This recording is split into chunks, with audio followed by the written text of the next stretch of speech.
So you've just come to a loss. You've got to walk up the stairs and tell your sister that her son has drowned. You don't know how to do it, and you realize that you've never even used the word grief or said the word grief. But instead of grieving, you choose to be strong. You choose to keep busy. You choose to make the arrangements. You choose to be the leader in the room. You choose to be the person on the phone having all of the conversations. And this goes on for days. It goes on for weeks. It goes on for months. Sometimes you do cry, but that's mostly in private. You don't talk about it. People aren't asking you about it because they're so concerned for your sister and for her husband. They're all ask you about her. They'll ask you about the kids. I'm here to tell you that that was me 100%. That was me 100% when Austin died. And not until the day I sat in a grieving program that I brought Erica to get fixed because I thought that she was broken. It was not until that day, 8 months later, man, this is making me emotional, that I truly became the griever for the first time. And here's the deal. Had I not taken Erica to that program and tried to get her fixed, I wouldn't probably be sitting here doing this podcast right now because I would still be being strong. My friends, we have to become the griever and allow the grief. And we have to allow the grief in order to start healing. You have to be the griever. We have done multiple podcasts in a similar sense, but people don't realize there's choices. So you have to choose to be the griever. When Austin died, I didn't think I had choices. So I just didn't see any other way but to go through. And I didn't even know that that was the thing at the time. A lot of what we did with Austin's death was just stumble into things correctly. You holding space for me, letting me tell the story, trying to actively find the correct action steps, we just kind of accidentally, it was a happy accident, right? Yeah. When Donovan died, I already knew all the things. I knew I had choices. I knew there were tools, but I 100% said, I'm not going to be this. I'm not going to be the griever. I am not doing it. I'm not doing it. Nope. No, thank you. I gave it the office already. Moving on. It makes your grieving experience 1,000 times worse, and it prolongs it so much longer. When Donovan died, I literally had this thought. Well, we have the tools. We know what to do, and we're going to do this, and I'm going to help her, and I'm going to guide her, and together we are going to do this. Little did I know that you had a different thought, which was, hell no, I won't go. Yeah. Right? So, and that is so, so important because you were refusing to become the griever. You were mad that you were having to become the griever. When you say, I'm going to become the griever and I'm going to allow this, I believe, Erica, that this is what, when they took the 5 stages and tried to add them onto grief, when they talk about acceptance, accepting is not accepting that your person has died. Accepting is saying, I will accept being the griever. It's a shift in your mind. It's a shift in your thoughts. It's allowing, it's almost like opening your arms up and saying, okay, come through me, come to me. I will allow this to be here. I can't even say it's 100%. That's exactly what I went through after Austin, because I felt like I looked at the situation. There's nothing I can do about it. He's not coming back. So acceptance is like the perfect word. He's not coming back. I don't have any other choice but to go through this process so that I can keep my family together and we start picking up the pieces of our life that have just been wrecked. That's what I did. It was like wholeheartedly, like I embraced the grief. And I say that like after Austin, I dealt with it so graciously because I accepted it. This is our life. We don't have a choice but to do this. But yeah, Right. you're right. I picked up that picket sign when Donovan died.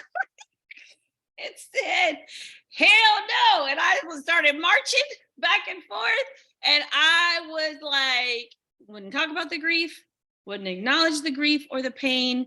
You were trying to like, hey, we're in acceptance. And I was like, you may be, but I am over here in resistance.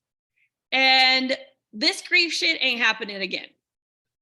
The other thing that happens, Erica, that we see, and yes, that was you 100%. The other thing that we see is the griever concentrating on other parts of the grief that aren't really, because they don't want to deal with the pain, right? So they might be, they completely 100% go out to go after the drunk driver, or they go out to going after the city for the stop sign that should have been there, or they go out to being mad at the school because they didn't acknowledge that the kid was not feeling well, whatever the situation would be. They hyper focus on that one thing. They hyper focus on that one thing instead of allowing the grief. We find this a lot when a murder has occurred or a death by suicide. The griever becomes a detective and they want to solve the murder. They want to solve the situation. It doesn't necessarily have to be a murder. They want to solve. Really what's happening is intellectually in their mind, they have to put all the pieces of the puzzle together, is what they're trying to do.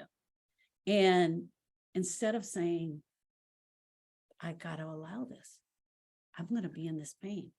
Because the whole time that we're out being the detective and we're concentrating on other parts of the loss and the grief, we're not allowing the grief. We're not allowing what has happened. I'm going to go into a very sensitive area, which was the site where Donovan had died. It was really important for me to go to that site because my brain had to put 4 pieces of the puzzle together. Brittany wanted to go. She really felt that she needed to go there. Brittany is my daughter. And you didn't feel like you had to go. But that is like, we could hyper focus on that and trying to figure out, right? We became detectives that day.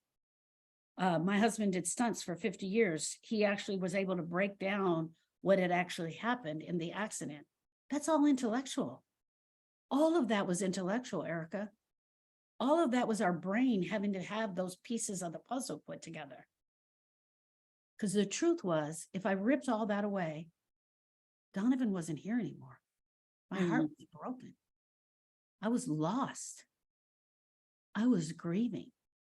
Yeah, 8 years later, I still have never been there. My grieving heart knew even then what I could and could not handle. And so I've never had the desire to go or even see pictures or any of that. But this is what's happening though. Your heart is screaming, make this make sense. Yeah. And your brain goes, okay, I'm on it. And so your brain, like you said, all intellectual, your brain starts Googling, your brain is going to the site, your brain is pulling out the tape measure, you know what I mean? Because your heart is just, make this make sense. Yeah. How did this happen? And not, and it's just for our personal story, not just once, but twice. Yeah. So I think even more so where you jump into being strong, you like jumped into Terminator mode of being strong when Donovan died, because how does this happen twice to my same sister? You know what I mean? How have I had to tell her twice that her children have died? Like it just, that doesn't make sense. So our hearts were screaming and your brain jumped into action and you just went into overdrive. And like I said, measuring and having Tony look at it and, really coming up because you were trying to make sense of this, not just for me. I think you're telling yourself it's for me, but really for you too, because your heart was broken. You were his godmother. Like he worked for you. You knew, boy, such a different level as a worker, and you got to see him in action, at the weddings, and it's like a different connection. So we have to do that for our sanity, I think, almost. We have to do that, but you also have to realize when it's time to hang that up and really go to the heart and say, it doesn't make sense. I Yeah. don't know why. I could not go down the rabbit hole of the why. I knew also just intuitively that was something it was gonna I would get lost in that space, and I didn't want that because there's no answer right now. We don't have it. Yeah. And I say this, and I've said this on podcasts before. If God came and knocked on my door and said, Erica, this is why, it wasn't going to stop the pain. Yeah. It wasn't going to make it hurt any less. Yeah. Having the reason was not going to make it hurt any less. It hurt to the core of my soul. It broke me in ways I never imagined I could be broken. And knowing why was not going to change a damn thing. Yeah. Erica, when did you become the griever with Donovan? What would you say? When Lewis told me in not so many words that I had to. Right. And so from the day Donovan died till that day, how long? How Yeah. much time? Which was almost just right at his 1 year anniversary. So, and here's the other thing. That part that you were doing before that, what do you call that? I was resisting. I was Resistance. resisting being the griever. Exactly. That's I was resistance. like juking and jiving, like, I'm not the griever. You can't catch me. I'm not it. For me, I was resisting too, but I resisted by being strong and keeping busy. So Mhm. there's hundreds of ways that we can resist. We can resist with alcohol, we can resist with drugs, we can resist with sex, we can resist with pornography, we can resist with keeping busy, we can resist with going Yeah. back to work. We can resist with refusing to grieve. Yeah. With refusing to grieve, you have to actively think in your mind, I've got to step into this grief and do the action steps that I need to move beyond this pain, to move beyond this pain, to start living again. Yeah. That is the goal. When you're in the crux of the grief, you don't ever think living a normal life is possible. You really don't. You feel like you've been robbed of every opportunity to have joy, to laugh, to love. And Yeah. it's not true. All of that, once you should make the choice to become the griever and you do all the grief things you need to do, it looks different for everyone, but really the bottom line is doing the work and getting through the pain. The joy comes back. Yeah. The love for your others comes back. The living the life comes back. Yeah. It's not immediate, but it does. It comes back. Yeah. It's true. It is so true. But the work that you have to do is not easy. And I'm not No, going no. to, it's not easy to get there. So I don't want anyone thinking that we're selling them, roses and daisies. The other thing is going back to what you said earlier in this podcast, the griever has choices. They have choices. You have a choice to become a griever. You have a choice to do healing. You have a choice to sit with the grief specialist and share your loss and your brokenness. Those are all choices you have. My friend, you're not alone. You have choices. It's so easy for us to get stuck in our rightness. And I do that a lot, even still to this day. Of I told him not to buy that motorcycle, or I told him not to do those drugs. I told him not to drive drunk. So when our loved one does something that we told them not to, and that ends up in them dying, we got to get past our rightness and still deal with the pain. because Yes. it doesn't make it.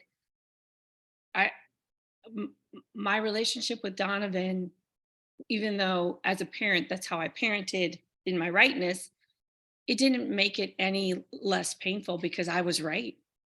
Yeah. Absolutely. Hey, friends, we would love to invite you to join our Facebook group. We have a beautiful Facebook group for women who are grieving. We show up in that Facebook group. We put training in that Facebook group. We ask questions.